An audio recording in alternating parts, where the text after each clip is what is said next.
جاوید اختر صاحب کا ایک مصرع ہے کہ ایک محبت کی یہ تصویر ہے دو رنگوں میں.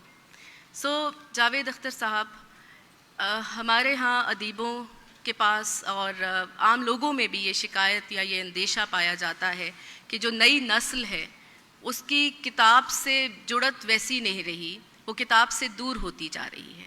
تو اس بارے میں آپ کچھ گفتگو کریے.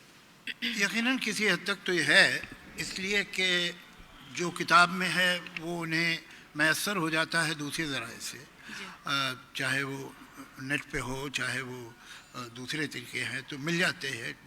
آپ کوئی چیز کو بھی گوگل کر سکتے ہیں، نیٹ پہ ڈھونڈ سکتے ہیں، تو لوگ پڑھتے ہیں.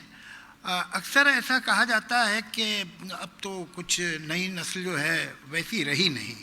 میں آپ کو صرف اتنا عرض کروں کہ پچھلے دنوں میں نے پڑھا تھا ارسطاٹل جو کہ 326 قبل مسیح میں تھے، انہوں نے لکھا کہ اگلی نسل ویسی نہیں رہی ہے جیسے ہم لوگ تھے. اب ان لوگوں میں نہ وہ تہذیب بچی ہے، نہ وہ اخلاق ہے، اور نہ وہ علم کی جستجو. تو یہ شکایت قبل مسیح کی ہے، یہ تو رہتی ہے.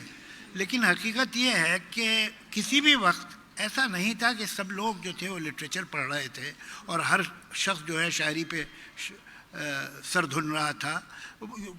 شاعری کچھ ہی لوگ جانتے تھے کبھی بھی کسی بھی دور میں. وہ بات جب گزر جاتا ہے تو پھر وہ گولڈن پیریڈ لگنے لگتا ہے.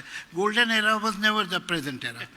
اور آج کل بھی جو شاعری ہو رہی ہے میں تو اسے رشک سے دیکھتا ہوں. جو نوجوان لڑکے لڑکیاں آج کل غزل لکھ رہے ہیں تو ایسا نہیں ہے. میں جس شہر میں آیا ہوں یہاں امجد صاحب کے میرے خیال سے سائے میں ایسے بہت سے شاعر جوان ہو رہے ہیں جو کہ بہت اچھی شاعری کر رہے ہیں. تو مجھے مستقبل سے کوئی شکایت نہیں.